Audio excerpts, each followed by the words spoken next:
So a lot of people I recognise that are on the call. And for those that don't know me, I'm Nick, and I head the employment team at Actons. And we work with a range of different employers across the East Midlands and beyond, ranging from sort of smaller startups, some mid-sized SMEs, through to some really big companies that you would have heard of. Yeah, we're really pleased to be supporting clients on a whole range of different things. You're going to hear from a number of the team today, and we'd be really keen for you to connect with us on LinkedIn. So we use LinkedIn a lot, and we spend a fair amount of time sharing updates and the like there. So if you have a smartphone handy and you hover it over those QR codes, I'll keep the slide up for a little bit for those that are not connected with us. It's a good way of keeping in touch with us, but also keeping up to date on what's going on. I share pretty much daily content on there. James is firing off fairly regular articles and thought pieces on stuff, and Laura likes to share a little bit about F1 every now and again. So if you're an F1 fan, definitely connect with Laura. So yeah, it would be great to be connected.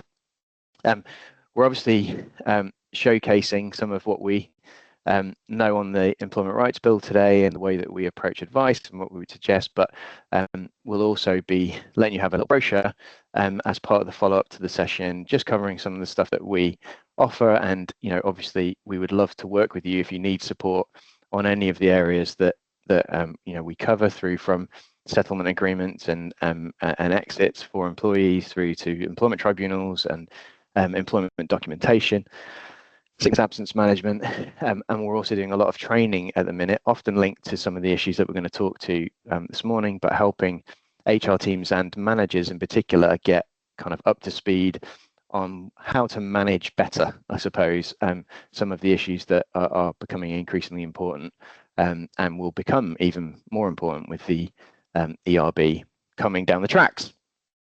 The other thing that I have the pleasure of doing is running something called the HRD Talks podcast, and the most recent episode there with Jan is a cracker. And again, some of our other guests on the podcast are actually on the call today. So do check that out at wherever you get your podcasts.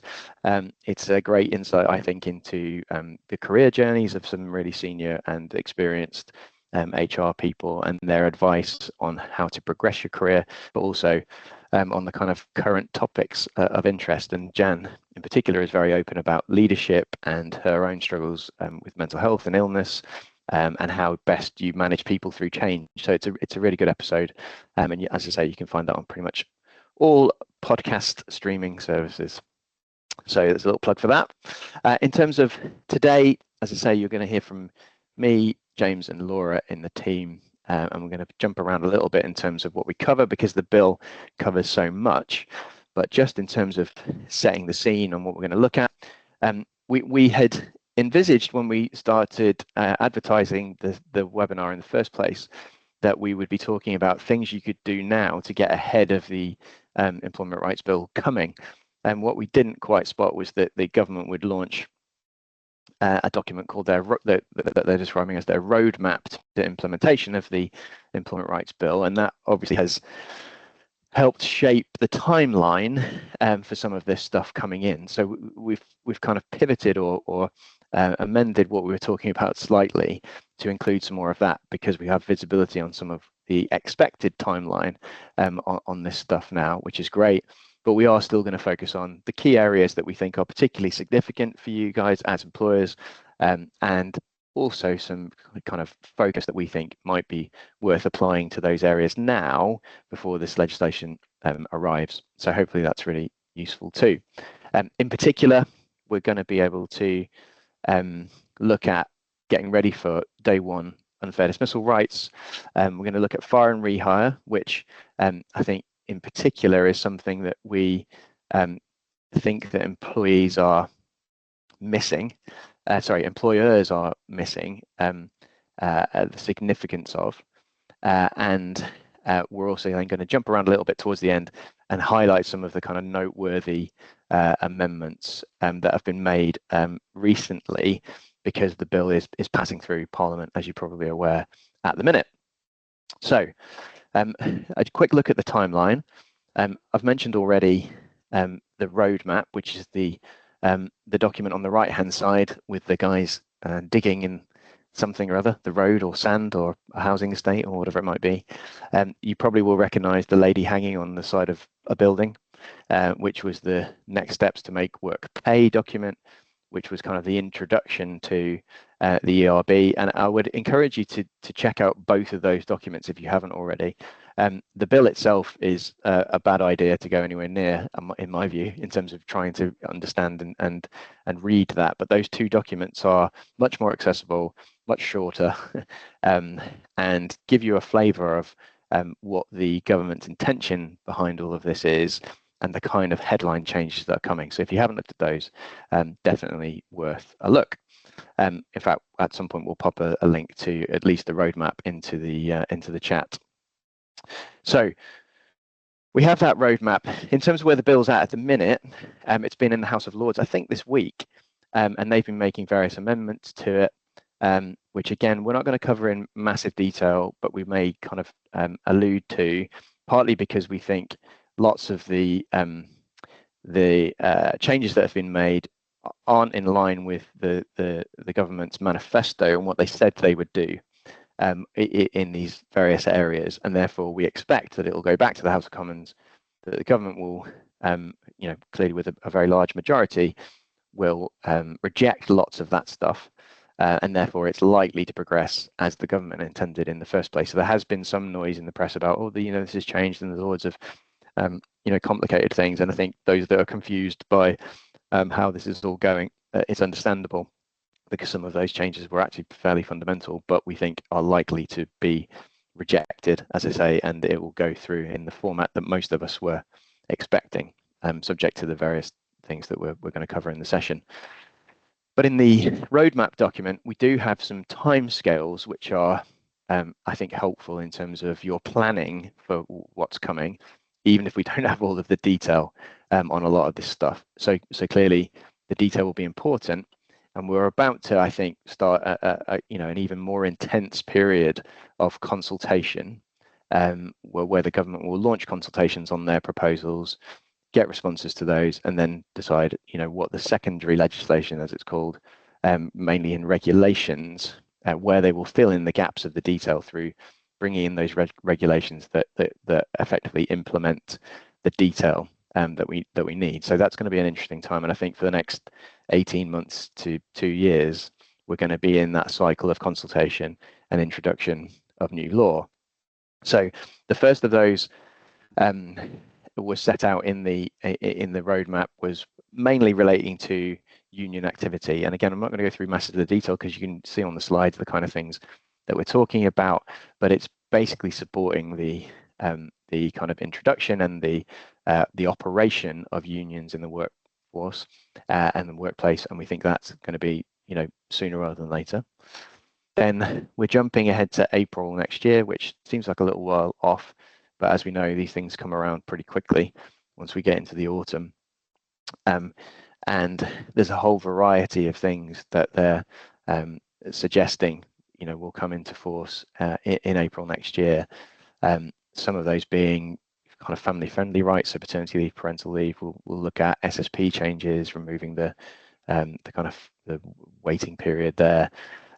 Some other stuff around trade unions, but also this Fair Work Agency, which again we've talked about in previous sessions. So if you're kind of unfamiliar with the kind of basics of what the ERB is talking about, obviously you can pick that up in the documents that I've mentioned already. But we also have a webinar introducing some of this stuff, which is on our website, and again we can pop a link in the chat, link back to that, which will help with some of that stuff. Then we're fast forwarding to October 26th, and we're looking at the fire and rehire stuff, which James is going to cover for us.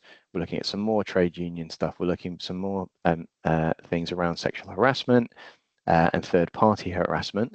So that's just over a year's time away. And then perhaps as a surprise to a few people, we're also then looking as far away as 2027. And some of the changes here are, I suppose, the key change there being the day one unfair dismissal right has been pushed back as far as that. Now, again, Laura's going to touch on that and give it a bit more detail as to what what we're seeing there.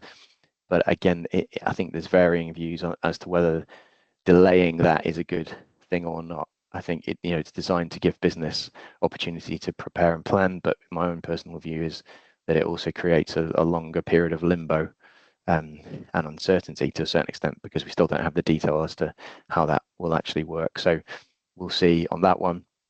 But yeah, and then you can see again from the slide there are various other things, which again we'll talk about some of those today. I suppose that's the other thing that I should say. There are a few more there in 2027. The bill covers so much ground. We've highlighted the stuff that we think is most important today. There may be things that we haven't covered, and if there are, then feel free to ask us at the end. We have some time for questions, and feel free to pop questions in the chat as we go as well. Given that there's 3 of us, we should be able to pick those up along the way. But we will have highlighted I guess the key changes from our perspective that we think are important for you guys to be aware of. So getting ready for day 1 unfair dismissal rights. Laura's going to chat to you about that. Yeah, morning everyone. So as Nick was just saying, this is coming in 2027, so a little while away.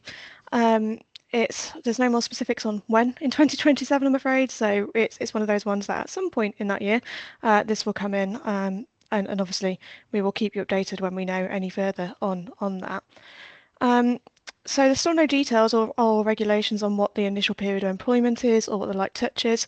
If you came to see us on our original seminar about the proposed bill a while ago now, you might remember us talking about something called the initial period of employment. The good news is we're still no closer to being able to tell you exactly what that means. We know that it's a set period of time, possibly up to about 9 months, that will work almost like a probationary period. And during that time, there will be specific provisions set out that say what the steps are you must take to fairly dismiss someone during that period. It has been referred to as the light touch, so you may have heard us talk about that before. You may have seen it elsewhere when you've been looking online. But again, we have no visibility yet on what that light touch is, and therefore, if in effect it is going to be a light touch or it is going to be something that's much more complex and rigid.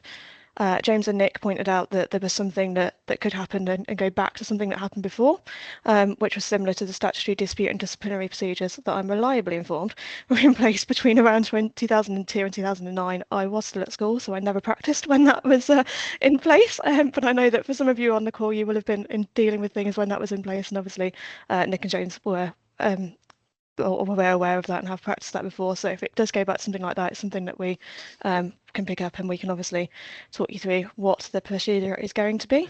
But until we get that information, it will be interesting to see whether it is actually a light touch and it is something that is going to be doable by businesses, or whether it's something that actually is going to become an onerous task that we're all going to have to work through together to figure out what exactly is needed and what are the hurdles that we've got to be overcome. So as Nick was saying, where is it now? So the bill, as he mentioned, is currently in what I would call the ping pong stage between the House of Lords and the House of Commons, which Nick touched on. So they're going through and making the amends and the updates. As part of that going back and forth, the House of Lords, recently proposed a 6-month qualifying period. So we don't think that's going to stick for a number of reasons. One, the way that they've drafted it and the way that they've put it in doesn't really work in reality. So they've said that there'll be a 6-month qualifying period, and then the initial period of employment starts, which obviously doesn't make a great deal of sense on the face of it. And 2, a key part of the Labour Party's manifesto was that unfair dismissal was to become a day 1 right. So they weren't saying we're going to change the qualifying period, we're going to make it something different. They were simply saying we're getting rid of the qualifying period, we're getting rid of that hurdle of needing 2 years service to be able to claim that right. So we can't see a way in which they're willing to row back on that, given it was such a key party point in their manifesto and something that shines through and seems to fit with the idea of the fact that they're wanting to make this initial period of employment and have different rules during that period. We'd certainly expect them to be pushing back on that proposed amendment. But again, it's one of those ones where we will have to see what happens. So the impact of those changes that are coming through. So performance management, we quite often see a reluctance from employers to take employees through a performance management process. But what we do quite often see is people looking for a way to exit someone because performance hasn't been good for a number of years, or they're coming up to 2 years service. We actually want to see how we can exit this person now their performance isn't great. Now, that's not to say, obviously, that everyone on this call does that. I know many of you that we work with do have really good policies in place and do performance manage your employees well. But there is across the board a reluctance that we see for performance management to actually be done and to be processed that way. So ahead of these changes coming in, where everybody will, in theory, on the basis of what we know at the moment, get a day one right to not be unfairly dismissed. If you aren't already in the practice of using performance management procedures and actually monitoring and speaking to employees about performance concerns, now is a good time to start that. Training, we're also seeing an increase in requests for training on managing employees, which is a great sign. Getting up to speed now on how to run processes and follow procedures, policies, etc. will help in the future too. It's something that we can help with if that's something you're looking at. As Nick will say, it's on LinkedIn, we're quite often saying we're doing these things if people want to come and sign up. But that is something that certainly you should be thinking about at the moment if you aren't already.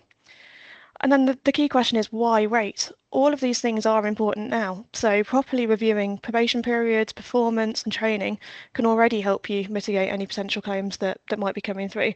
And that's just something that the threshold might be changing in the future, but actually the reality is claims still exist now. And these are things that could be put into place at the moment. So getting into that habit of doing performance management at this stage is good practice. It means that by the time these day one rights come in, and I know we're talking about it being in 2027, so a while away, the process will be familiar to your managers, to your employees. It won't be a bolt out the blue that suddenly we're going to be managing people and that's how it's going to work. It's going to be something that's actually going to be normal practice for a while now, is expected from both sides in your business, and is something that people have been trained and well versed in doing at the point that it comes in. It'll also help get out of any sort of 2-year safety net mentality. Now I know that people say, well, we don't have that mentality, but across the board there is well, actually in up to 2 years service we're fine. We don't need to be monitoring this. We'll figure it out. So getting away from that sort of mentality that has crept in some places will be helpful, because as soon as those day one rights come in, obviously that is a day one right, and there won't be any safety net to fall back on in that respect. And like I say, it just hopefully will become second nature for your managers and your employees that these things are checked, issues are caught earlier, and that if you do have underperforming employees now, or an employee that for whatever reason is struggling, starting to manage them and starting to do those processes at an early stage will actually be helpful, not only in the future when these come in, but also at the moment as businesses are coming through. I'll hand over to James, who's going to talk to you about fire and rehire. Yeah, thanks, Laura. So I was just finishing off a comment in the chat. And sorry for anyone who couldn't get in at the start. I was struggling to let people in while Nick was talking, but I think he sorted it out, or someone did. So apologies for those that were in the lobby. I did see you there, but I couldn't add you. Well, if I could, I didn't know how, so apologies. Normally we have an additional person doing the tech to help us. Anyhow, fire and rehire. Those of you that come to these seminars regularly know that I always talk about this.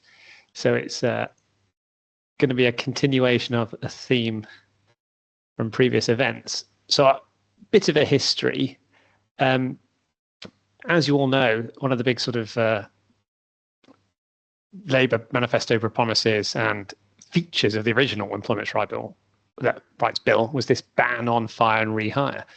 And a recent government amendment, presumably in response to some feedback, negative I would imagine, from business in particular, is to actually amend it quite significantly. So it's no longer really an outright ban. The ban will only apply under the amendments to so-called restricted variations.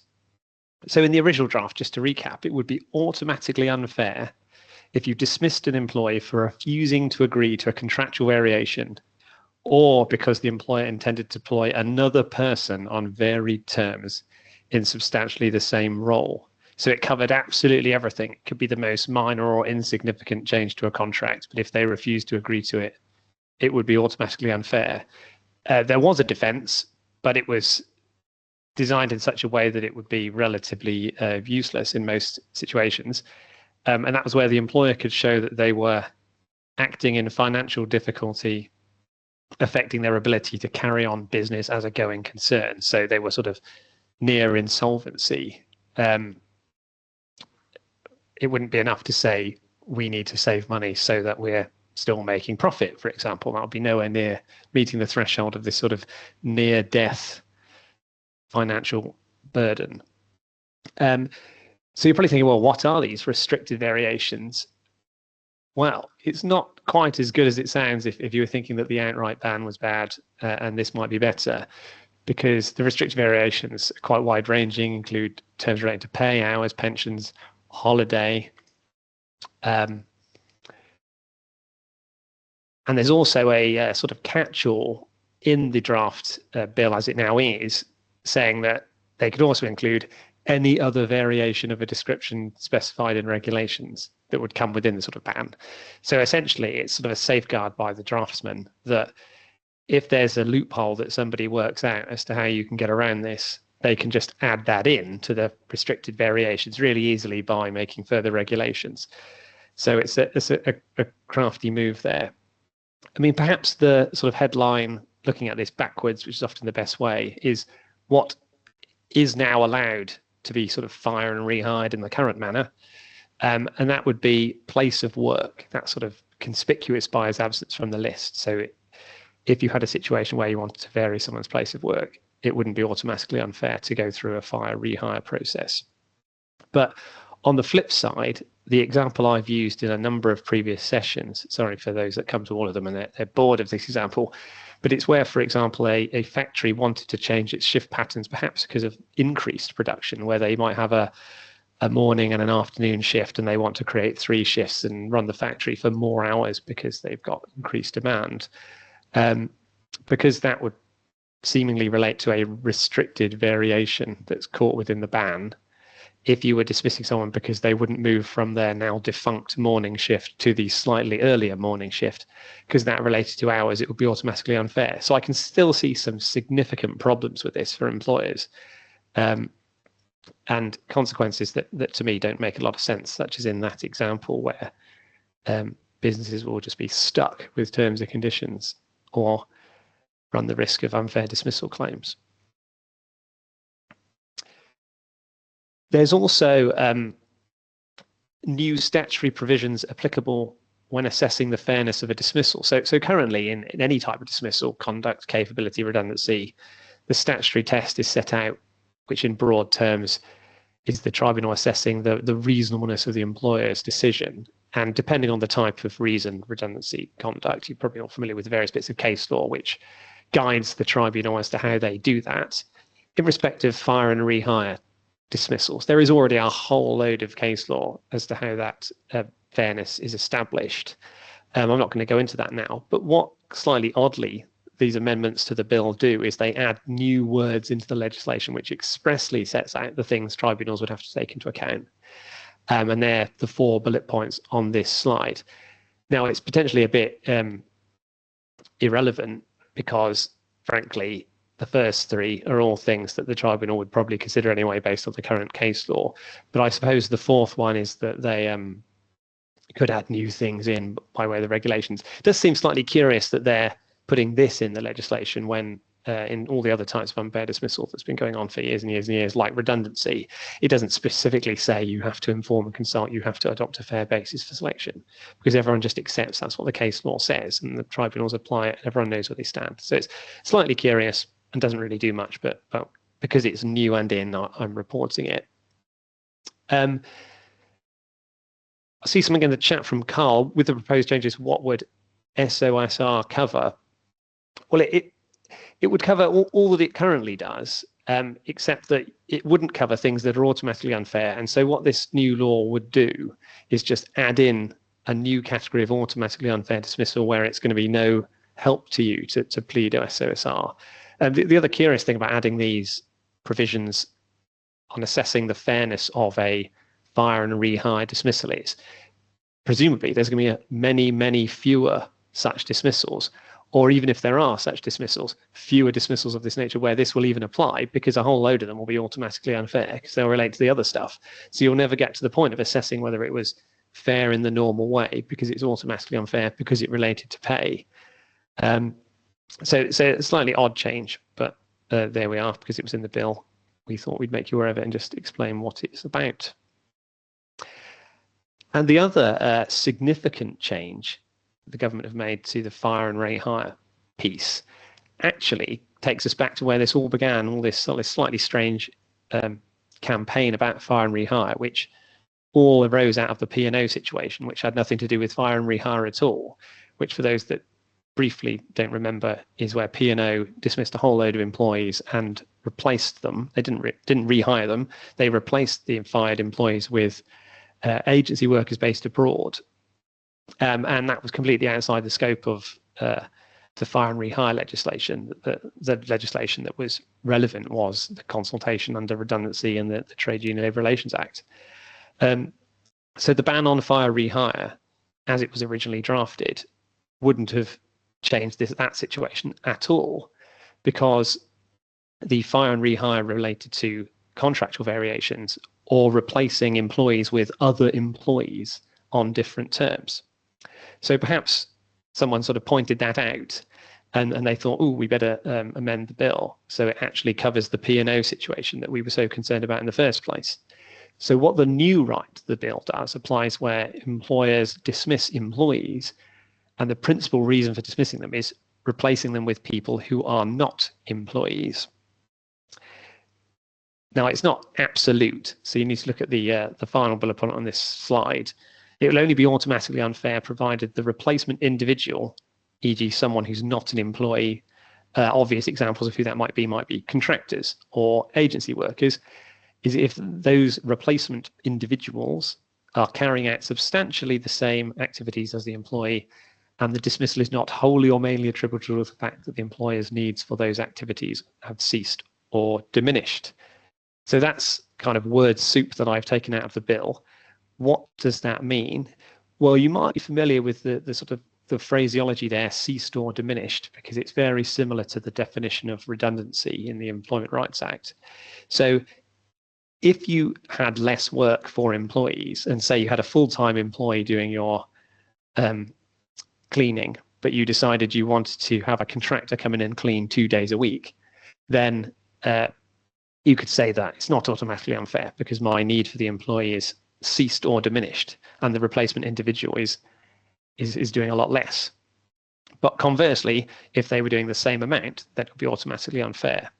So just switching from an employed person to some other type of person, such as a contractor or an agency worker, is going to be automatically unfair if the reason you're doing it is because they are cheaper, or because it's more convenient, or because you just want to. It has to be because to avoid it being automatically unfair anyway, it has to be because the activities or the need for those activities have ceased or diminished. So it's that potentially quite significant change there, covering a completely different scenario than the original bill. Further sort of consequential amendments, probably based on feedback to the original bill, related to the financial difficulties exception, where I imagine it was sort of pointed out fairly unsubtly by some private organisations. Well, how does this apply to the public sector when they essentially can't go insolvent? And there was an interesting series of government announcements about them relocating the entire civil service out of London to the wider England and the UK. And I think someone might have pointed out, well, better do that quickly, government, because they could all just claim unfair dismissal on the basis that you can't change their place of work without their agreement. So that might be why they changed the fire and rehire provisions to exclude place of work, given that announcement about that. And similarly, they've changed the test that would apply as a defence in the public sector for local authorities and public bodies. So for local authorities, they need to be on a relevant direction, so it's sort of an official thing where they're officially under financial constraints, and then they can exercise the loophole. And for other public bodies, it would be the financial sustainability of carrying out their statutory functions. So if they can't carry out their statutory functions properly because they're potentially going to run out of money, then that might be a way of them exercising this financial jeopardy loophole. I won't go into that too much detail because I suspect that the majority of this audience isn't public sector. So just recapping on fire and rehire before we cover some other elements of the bill. What should you do now? Well, I've put lots of time because this is now scheduled to come into force in October 2026. So you can still do your current fire and rehire, change terms and conditions, and it might well be worth doing that. One of the things that I omitted to mention on the previous slides, I think it might have been on there, is another restricted variation that they've added is you won't be allowed to add clauses that enable you to vary contracts into contracts. That would be a prohibited variation along with changing pay. So counterintuitively, that's potentially encouraging employers to try and add them in now where they don't exist. Now, because they won't become void or unlawful after this law comes into force. It's only new ones that you can't add in, or it'll be a restricted variation. If they're already in the contract, you can still rely on them. So a common example of that you often see is potentially in terms of things like benefits, perhaps healthcare schemes. So we provide it, but the employer might reserve the right to vary or remove the scheme upon notice. I'm interested to see whether employers start trying to add that in more widely, and also extending the types of clause they might try and seek a variation clause, even as far as on things like pay, trying to rely on case law that's now quite old. And people, those of you who've been doing this a long time might remember the ASDA case, where there was a handbook term that allowed for variations in relation to pay that was held to be enforceable. So I'm interested to see whether employers, as they update their contracts, try and introduce now or before October 2026 more variation clauses in the hope that they might be able to use them after this comes into force. And similarly, is there going to be a change in approach as to what contractual terms employers are willing to agree? Are employers going to be more cautious in relation to sort of pay rises and bonus schemes, and not have any sort of keep base pay lower, but have more discretionary elements to pay, which you wouldn't necessarily need to get rid of because they're discretionary? The less you commit to in contracts, then the less likely it is you'll need to vary them out again in the future because you can't afford it or because the landscape has changed. So there might be some unintended consequences of this where employees aren't better off because employers take a more cautious approach to what they'll agree to in the first place. There's more questions in the chat. So one about TUPE.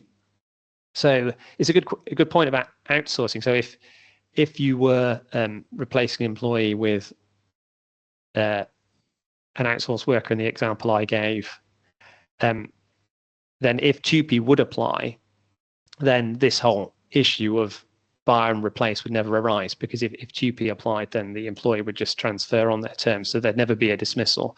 So there would never be a automatically unfair dismissal, because there needs to be a dismissal in the first place. So it's a good point, because employers might need to be analysing whether they're better off trying to outsource things in a way that TUPE applies, so that they don't have a situation where it could be an automatically unfair dismissal. So it's an interesting analysis. It might change the way that we advise and how business plans when they want to make change, because these new issues are going to have to be considered to avoid liability for unfair dismissals. If there's anything I've missed in the chat, I will try and answer it, but I'm just going to pass over to Nick now to talk about something different in the bill. Thanks, James. Yeah, I kindly left the overlap with TUPE questions for you to pick up, so well done.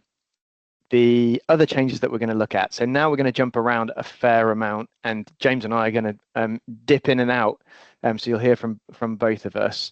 But these were areas that we thought were worth highlighting, but maybe not going into quite as much detail on. But as you have quite kindly done all along, fire some questions into the chat if there's anything that you would like to ask on these. So first one's fairly straightforward in terms of explaining it, but I think pretty significant in terms of the impact that it will have.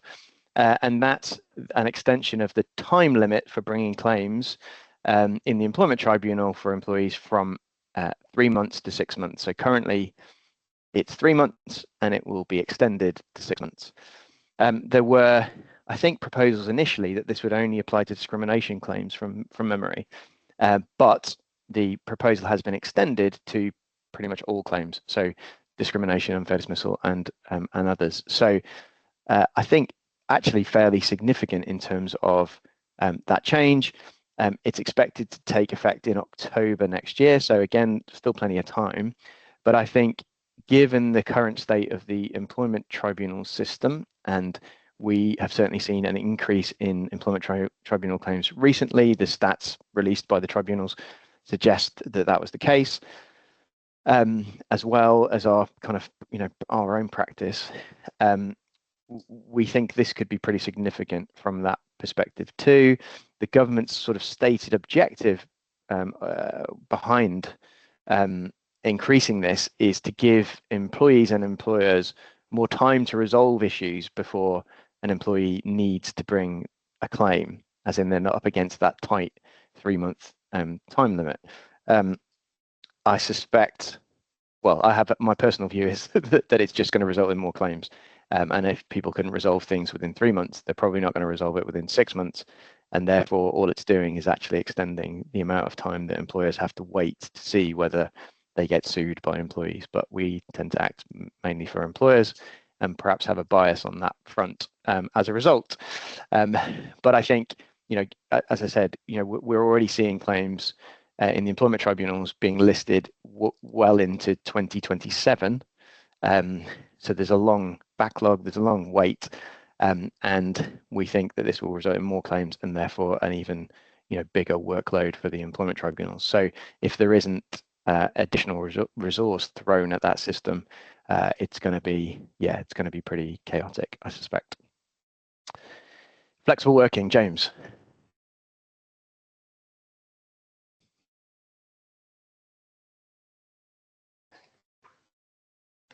Okay, I thought you were doing flexible working. Okay. Well, in that case, I'll keep going. So, apologies, James. So change is not coming into force till 2027. So again, another one which is taking a bit more time to come through.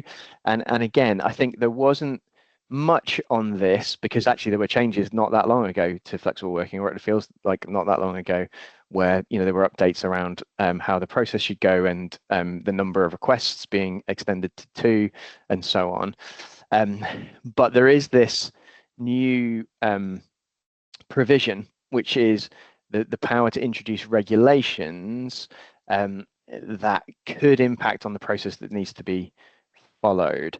So we think that what might be the case here is that the government is looking at potentially a more onerous process for employers to follow, in order that it makes it more difficult for employers to reject requests, or at least it has to be a more rigorous process that needs to be followed in these circumstances.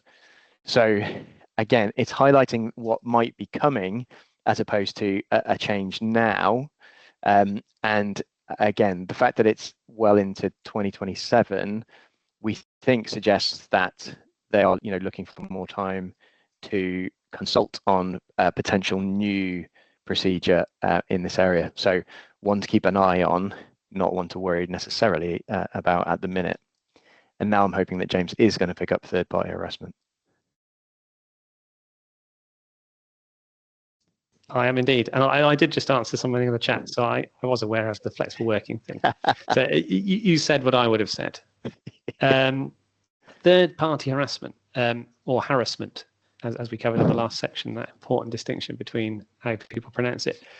For those of you that remember the old 2010 Equality Act as it was when it first came in, there was a law that prevented third-party harassment. And it's fair to say that, I can't remember how long that was in force. It was at least a few years. I don't recall ever having a claim or hint of a claim where anybody was actually trying to rely on the provisions, which was one of the reasons why a later government said it was a waste of time and they got rid of it. So for anyone who's panicking about this, I do wonder to what extent it'll be used, but for reasons I'm about to come to, it might do.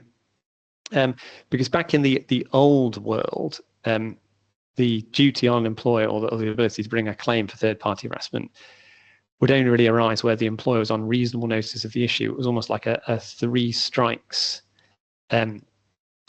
situation where if the employer is aware of two occasions and of harassment of an employee by a third party, they would need to take reasonable steps to prevent a third. And if they didn't, they could be liable.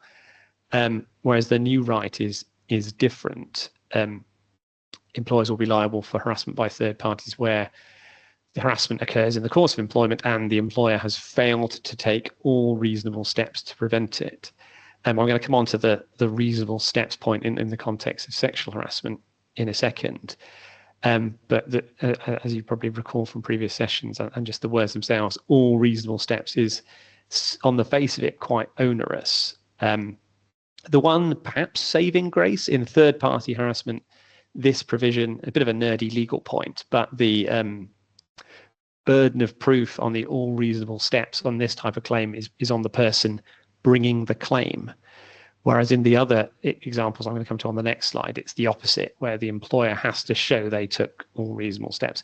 Here, the claimant would have to show that the employer failed to take all reasonable steps to prevent it. But the example you've probably read about in the context of third-party harassment in the press is the pub trade.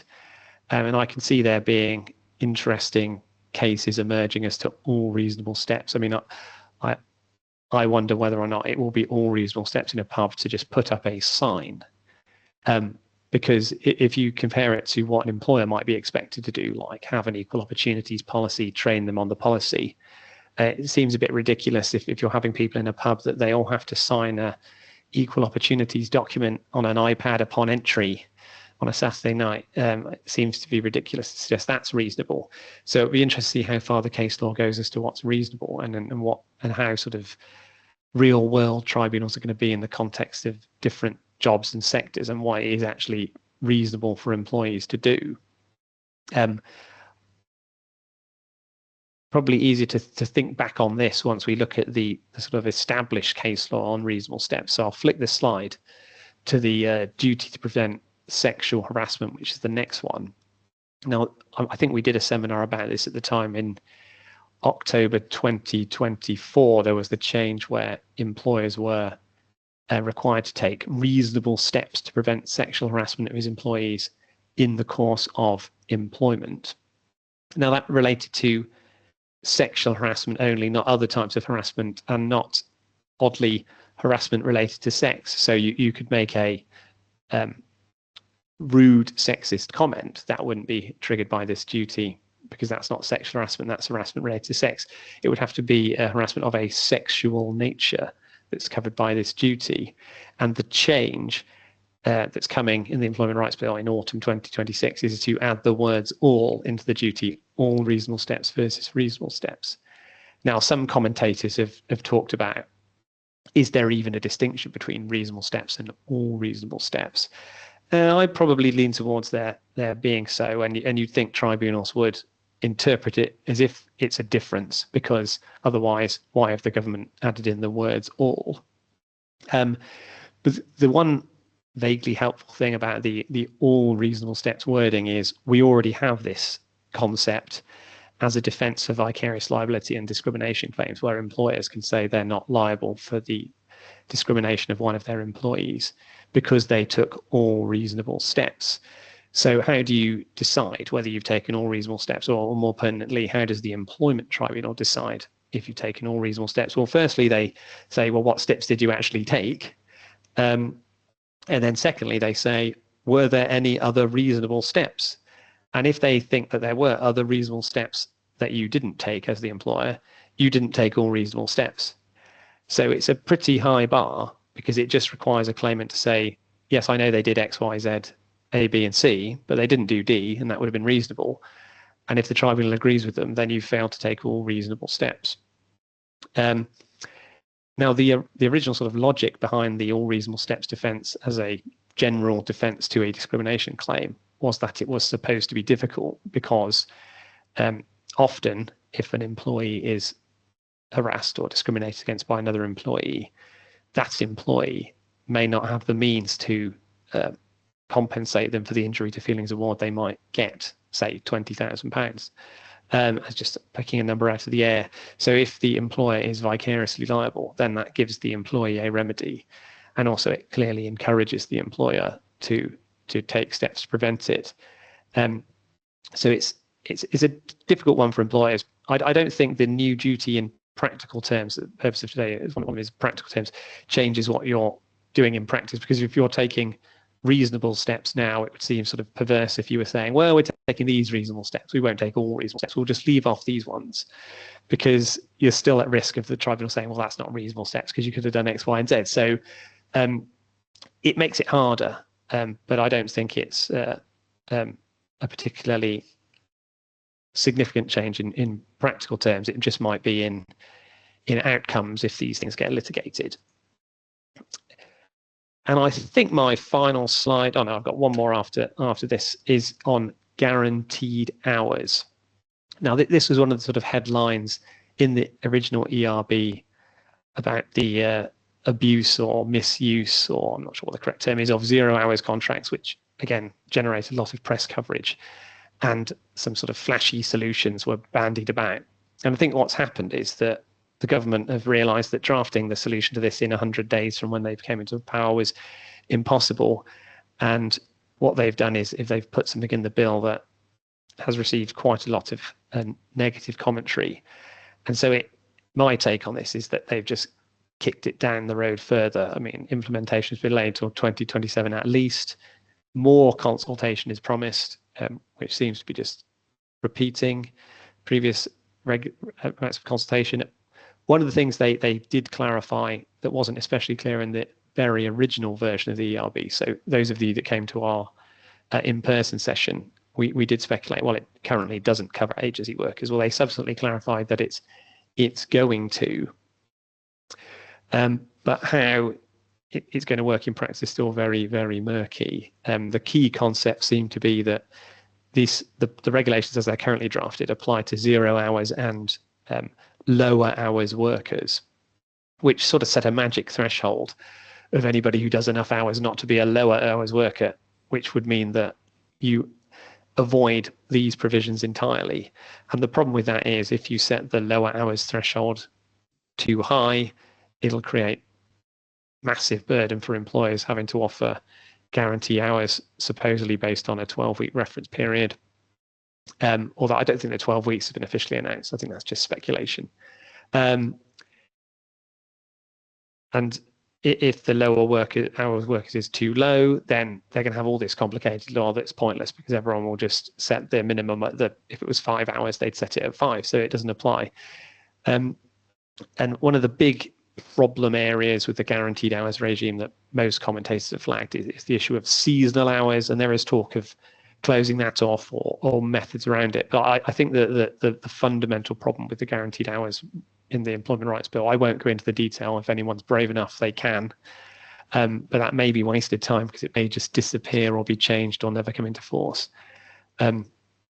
Is that if this guaranteed hours provisions are to assist low-paid workers to enforce their rights, and employers to treat employees fairly, making it mind-bogglingly complicated so nobody can understand it is not going to be a recipe for success. And I think somebody's pointed that out, that if it's not practical and easy to use, it's either just going to not be done, or it's going to be misconstrued, and it's just going to lead to more trouble than it's worth. So I think that this may change radically or a completely different solution, because if it doesn't, I think it's just going to be chaos. So I won't labour the point. I think it's one where it'll have to be revisited, not by us, but by the government. And then, no doubt, if it is going to come into force in its current form or in a varied form, we'll do more seminars as to how to navigate it. But I think it's a watch this space and not to get too bogged down at the present time. And I'm going to pass back to Nick. Thanks, James. Something completely different. Menopause action plans. So this has been highlighted quite a bit recently, and the proposal is that there'll be regulations to follow that will set out some more detail for employers with more than 250 employees who will be required to publish menopause action plans as part of an equality action plan, and we'll come on to that in a slide or two.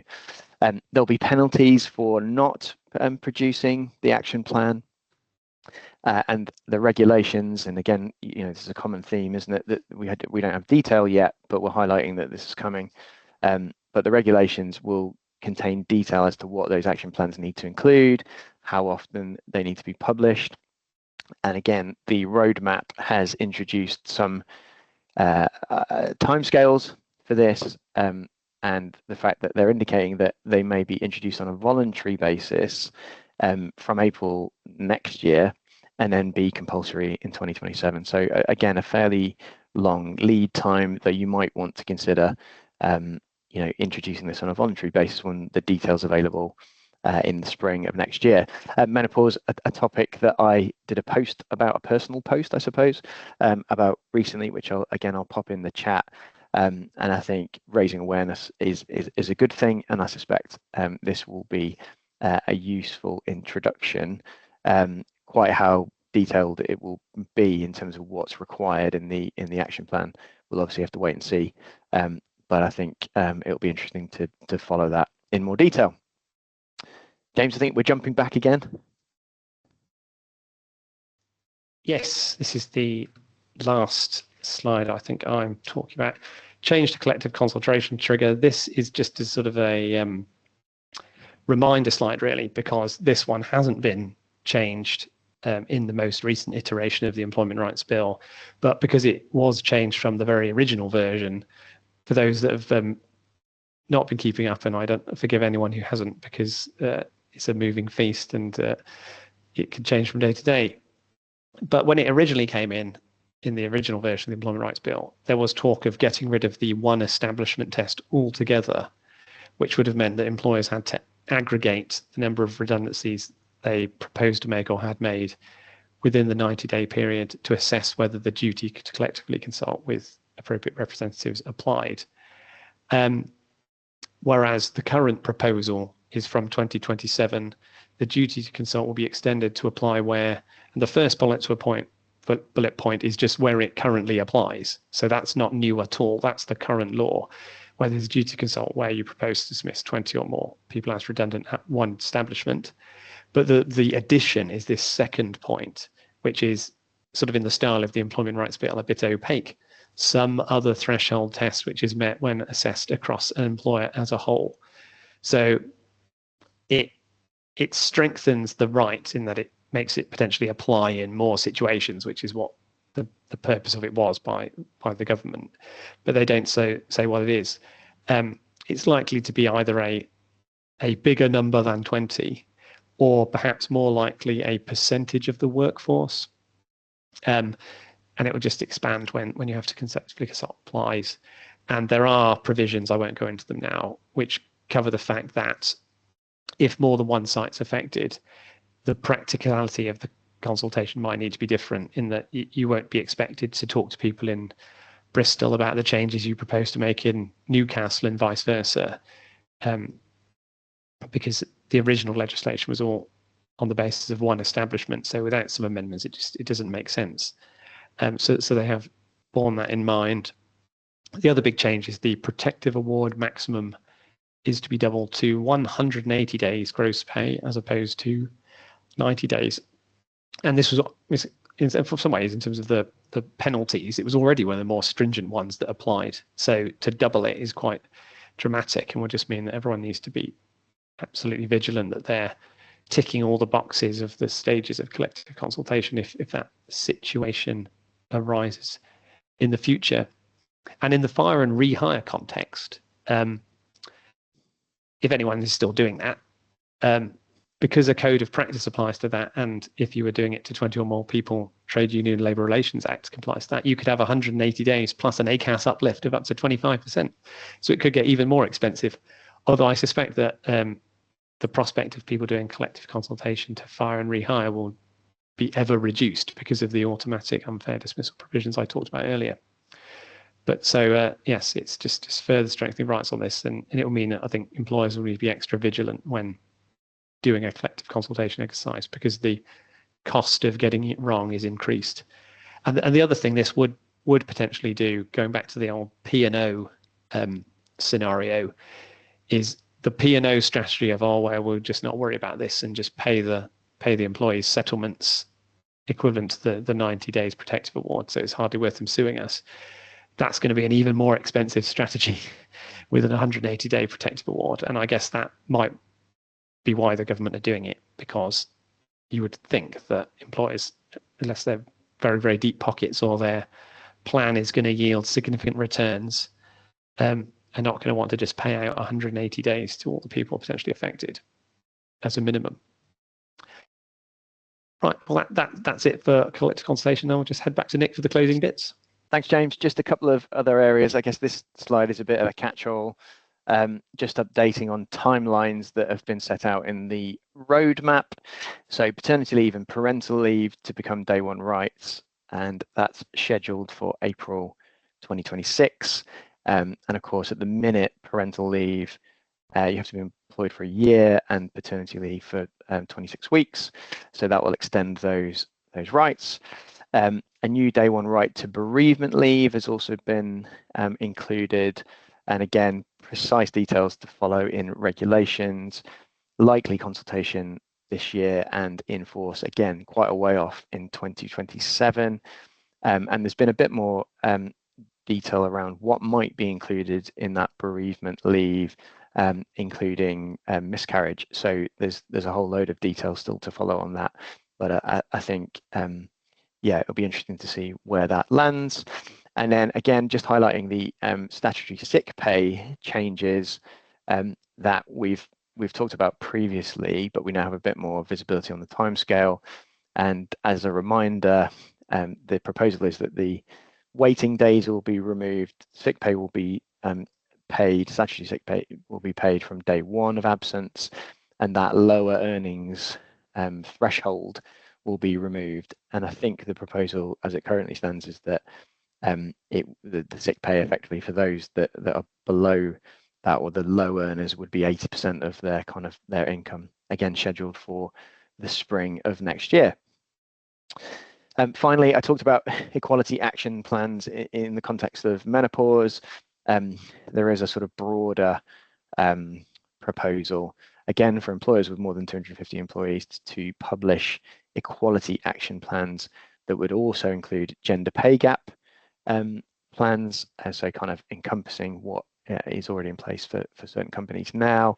Again, penalties for not doing that will follow, in that detail will be set out in regulations. And similarly to the menopause stuff, introduced on a voluntary basis in April next year, compulsory by 2027. The thing that we haven't mentioned there, I think, is ethnicity and disability pay reporting, which again, there are separate provisions around outside of the Employment Rights Bill, but there are proposals kind of moving forward that will be covered at some point too. So worth keeping an eye on that front, and that's probably the subject of another webinar another day. So just to finish up, a kind of action points. We talked about the idea of the session being that you could get ahead of the Employment Rights Bill. Well, hopefully you have a better idea of what's coming in when, and obviously diarising some of those changes or having some sort of process plan. It might well be, useful to get those in the diary and be aware of what's coming now. As Laura talked about, improving performance management processes, training managers up to get out of that kind of 2-year mentality from fair dismissal. It's fine, we don't need to worry about it until then. And we're also seeing, if we're really honest, people already dismissing people as a result of the day one rights coming in. We have had, a few organisations that have reacted to this, and perhaps it's an unintended consequence of these provisions, that actually some employers will be dismissing employees that have less than 2 years service now in order to kind of slim down the workforce ahead of these changes taking place. As James talked about with the fire and rehire stuff, it will very likely, if that provision lands and becomes law, be difficult to change terms and conditions on a number of fronts. And therefore, if you have the time, which you do because it's not in for a little while, to consider whether there are changes that you need to make now, it might be worth starting those processes and seeking to agree those changes, and potentially even using fire and rehire while you still can, if you need to force the issue on those changes. And I think certainly for bigger employers, it would be useful to start thinking about some of these equality action plans. What are you going to do around reporting some of that information that you may well be required to report in a new way? So yeah, that could be a good thing to look at too. The other thing I think for employers, obviously, is the fact that a lot of this a lot of these changes are likely to increase costs for employers. So certainly talking to your finance colleagues and your key stakeholders within the business as to the potential implications of some of this stuff. And I know lots of clients that we're working with have been doing this for a little while, but planning ahead for these changes, being aware of the potential impact on your organization is obviously really important. And some of these changes will impact some employers more than others, but particularly if there are issues that are especially relevant to your sector or to your business in particular, being aware of that, and as the HR function, flagging the commercial impact of some of this is obviously an important thing too. So let's move to some questions. I think there are a few in the chat. I haven't had a chance to look at them yet. Let's have a look. Alison says, are we better to do simplified employee contracts with minimal detail? Well, potentially. I think, as James said, there's the likelihood that introducing some of those kind of flexibility type clauses for variations might be a thing that employers consider. The part of the problem with slimming things down too far is that there are obviously an increased number of provisions that you need to include in your employment contracts for them to be legally compliant. So actually, it's gone the other direction in terms of the detail that's required.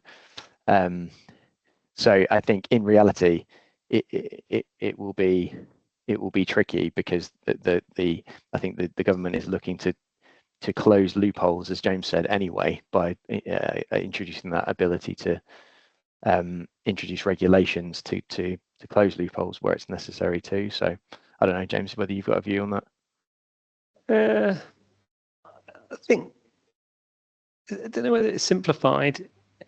It's more about just, I could just see employers not committing to things. You might see bonus clauses and provisions, whereas I think you're much more likely to see, we might introduce a bonus scheme which we can withdraw at any time, and employers being very careful not to commit to anything that they can't expressly get out of.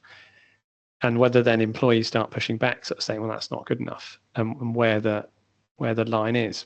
Because the problem is now, employers can bring things in and it's not that difficult to take them out. Employers can't do that much if you want to make changes, if they're sort of reasonable and sensible. Whereas now, employees can just, if this comes into force, they'll just be empowered to not agree to anything. So even the most, well, not the most minor changes, because they've carved off what's now in the restricted variations of pay, but anything to do with pay or holiday or things or benefits that you might want to change, or even just pensions. You could see employers not committing to certain levels of contributions because they don't want to be stuck with it in case financial difficulties hit. Because the problem is, financial difficulties are never going to hit enough unless you're in real turmoil to be able to do the fire and rehire. So I do think there could be unintended consequences where pay conditions just get worse on average, and people rely on discretionary elements, bonuses, extras that employers can get out of, rather than guaranteed things like pay and holiday. Yeah, but that might be wrong. I think that makes sense. Keep the questions coming if anybody does have any more. We've got a little bit of time. So I think, what else have we got? We've got for gender pay gap reporting, are they dropping the threshold for reporting? I am not sure on that one. I saw something about increasing the threshold to 500 at one point. I don't know whether James or Laura have seen anything on that. I don't know. Sorry. No, I don't know either. If anybody's seen anything on that, feel free to pop it in the chat.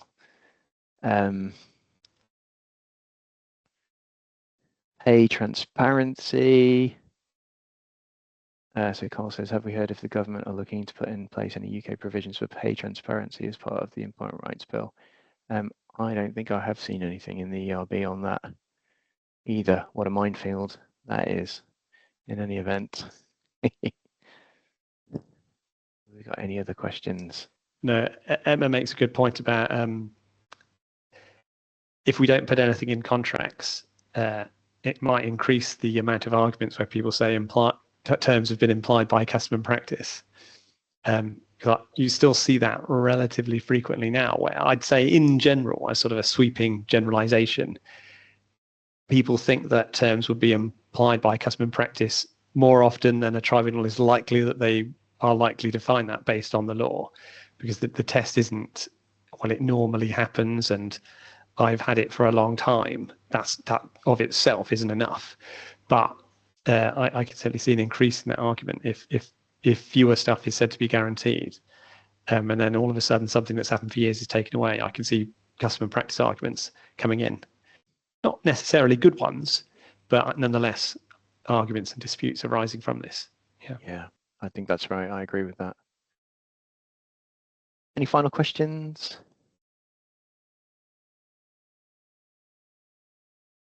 I'll just pop this slide back up for you to connect with us on LinkedIn if that's of interest. I've actually had a few requests as we've been going through the session, which is great. But if there aren't any final questions, then we will say thank you very much. Hopefully that's been useful. There will be a recording of the session that will come out to you by email. So if there's any bits that you need to watch back, then that would be possible there. And of course, I think I've popped a link in already to our website where the rest of the webinars on a whole variety of different subjects are there. Obviously, if there's anything in particular that was talked about that you would like further advice on, then obviously do reach out to us. We'd be happy to help with that. I think someone had asked about the slides. We don't share the slides, but the video will be sent out, as I said, via email and available on the website. So hopefully that's helpful. And thank you for all the thank yous. We'll see you all next time, I think after the summer break. So look out for the next webinar, probably September time. Thanks, everybody.